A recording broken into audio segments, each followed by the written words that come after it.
ছোটবেলার বড়দিন। গোল্ডু মা, জানিস তো গোল্ডু, আজ একটা গল্প শোনাতে শোনাতে খাইয়ে খাইয়ে ঘুম পাড়িয়ে দেবো, ঠিক আছে? ঠিক আছে। জানিস তো মা, আজকে হচ্ছে 24 তারিখ, আর আজকে রাতে তারা নতুন মোজা নিয়ে গেটের সামনে আটকে রাখে। তাদের কি হয় জানিস? তাদেরকে একটা হাঁকর হাঁকর তাদেরকে একটা উপহার দিয়ে যায়। ও মুখটা কে দিয়ে যায়? Santa Claus. হ্যাঁ দাদু। 25শে ডিসেম্বর, কালকে তো বড়দিন, কালকে সবাইয়ের কেক খাওয়ার দিন, আর সেই জন্য একটা বুড়ো দাদু এসে গিফট দিয়ে যায়। আর জানিস, সেই গিফট তো যা বলবি আজকে রাতে ওই মোজার মধ্যে যা চাইবি তাই গিফট দিয়ে যাবে, বুঝলি? হ্যাঁ, আজকে হাঁকার হাঁকার হ্যাঁ। আমি যদি তাহলে এখন বড় খেলনা চাই তাও দিয়ে যাবে? হ্যাঁ গোল্ডি মা, আমরাও তখন এরকম রাত্রির বেলায় খেয়ে দিয়ে ঘুমিয়ে পড়তাম বাবা মায়ের কথা শুনে। সকালবেলা সত্যিই আমরা যেটা চাইতাম সান্টা ক্লজ কিন্তু সেটাই দিয়ে যেত। তাই তুমিও শান্ত ভাবে খেয়ে দিয়ে শুয়ে পড়ো, যেটা চাওয়ার চেয়ে সান্টা ক্লজ এসে কিন্তু সেটাই দিয়ে যাবে। দেখেছিস বাবা কি বলছে? বাবাকেও দিয়ে গিয়েছিল আর আমাকেও দিয়ে গিয়েছিল। যা চাইবো তাই দিয়ে যাবে? তুই দেখ না, তাড়াতাড়ি খেয়ে নিয়ে ঘুমিয়ে পড়, দেখবি তোকেও দিয়ে যাবে। আর কি চাস অবশ্যই বলবি। হ্যাঁ, নে আরেকটা নিয়ে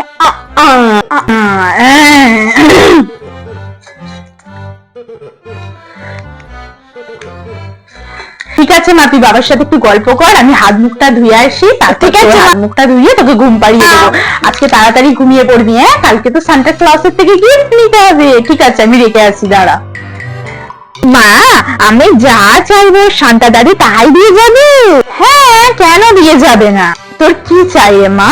মামা, আমার না একটা রং পেন্সিলের বাক্স চাই, আমিও রং করবো সবার মতো।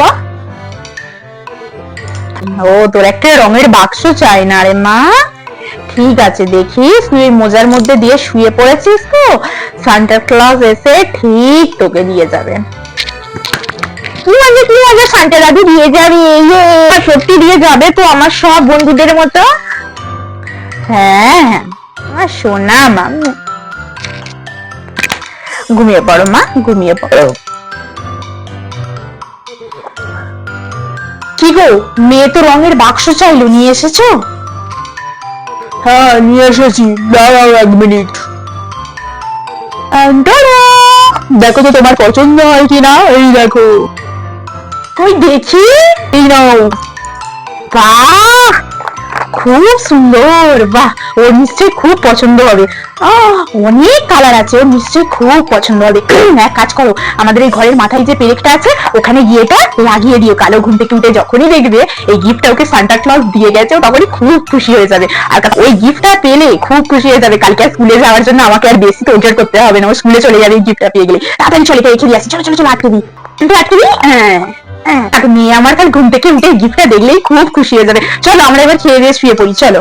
হ্যাঁ চলো, খেয়ে শুয়ে পড়ি। গোল্ডুমা, ও গোল্ডুমা, ঘুম থেকে উঠে পড়ো, সকাল হয়ে গেছে। দেখো তোমার সান্টা ক্লজ তোমাকে গিফট দিয়ে গেল কিনা। সকালে হয়ে গেছে, তার মানে সান্টা দাদু আমাকে গিফট দিয়ে গেছে। তাহলে তো দেখতে যাই, দেখি তো সান্টা দাদু কি গিফট দিল। তাড়াতাড়ি যাই, দেখি তো আমাকে কি গিফট দিল। গিফট দিয়েছে, মোজাতে দিয়ে রেখেছিলাম, সত্যি আমাকে দিয়ে গেছে। কি মজা, কি মজা। যাই মাকে আর বাবাকে কি খবরটা বলি, তাড়াতাড়ি যাই। ও মা, জানো তো সান্টা দাদু আমাকে গিফট দিয়েছে, গিফট দিয়েছে। আর নাকি? হ্যাঁ, কি গিফট দিয়েছে? কই দেখি। ওই দেখো, রং পেন্সিলটা দিয়েছে। সান্টা ক্লজ তোমাকে একটা রং পেন্সিল দিয়ে গেছে। বাহ, খুব সুন্দর। আমি তোমায় বলেছিলাম না, রাতে শুয়ে যেটা চাইবে সান্টা ক্লজ সেটাই দিয়ে যাবে। কি মজা, আমাকে একটা রং পেন্সিল দিয়েছে। কি মজা, সান্টা দাদু, সান্টা দাদু, সান্টা দাদু খুব ভালো, খুব ভালো। তুমি খুশি তো মা? হ্যাঁ, আমি খুব খুশি, খুব খুশি। আমার সোনা মা, এবার রেডি হয়ে নাও, স্কুলে যেতে হবে তো। চলো রেডি করে দিই। হ্যাঁ ঠিক আছে, চলো। হ্যাঁ চলো। সত্যি আমাদের ছেলেবেলাগুলো ঠিক এরকমই ছিল, তাই না? বাবা কঠোর পরিশ্রম করে আমাদের জন্য গিফট দিত, আর আমরা ভাবতাম সত্যিই সান্টা ক্লজই আমাদের সেই গিফটটা দিয়ে যায়। সত্যি আমাদের আসল সান্টা ক্লজ তো আমাদের বাবাই, তাই না? Happy Christmas.